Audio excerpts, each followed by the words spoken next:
Yes, bwana, klabu ya Yanga wanazidi kuandika historia katika michuano ya klabu bingwa barani Afrika. Ikiwa hii ni mara yao ya tatu mfululizo wanafanikiwa kutinga kwenye hatua ya makundi ya michuano ya klabu bingwa barani Afrika. Na hii ni mara baada ya klabu ya Yanga kuweza kuondoka na ushindi wakiwa nyumbani kwenye dimba la Benjamin Mkapa kwa mabao mawili kwa bila dhidi ya timu ya Silver Strikers na kufanya watinge katika hatua ya makundi ya michuano ya klabu bingwa barani Afrika kwa jumla ya aggregate ya 2-1. Kwenye mchezo wa kwanza ambao uliweza kufanyika pale nchini Malawi, klabu ya Yanga waliweza kupoteza kwa bao moja kwa bila dhidi ya Silver Strikers wakiwa ugenini, lakini kwa uwezo ambao wameweza kuonyesha katika dimba la Benjamin Mkapa, klabu ya Yanga imefanikiwa kupindua meza kibabe kwa kuifunga timu ya Silver Strikers kwa jumla ya mabao mawili kwa bila na kuwafanya watinge kwenye hatua makundi ya michuano ya klabu bingwa barani Afrika. Tumetoka kuzishuhudia dakika 90 za kipekee, dakika 90 ambazo klabu ya Yanga wameonyesha utofauti mkubwa katika mchezo huu dhidi ya timu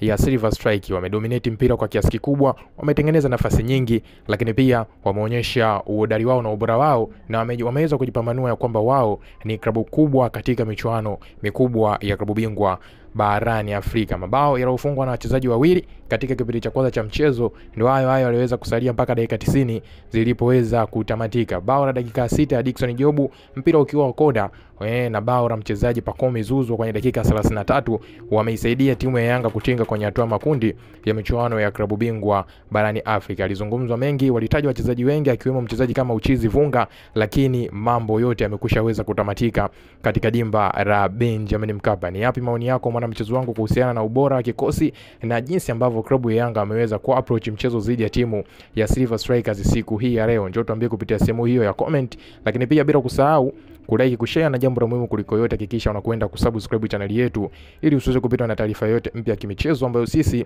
huwa tunakusogezea kila siku kupitia hapa Bongo Vibe TV.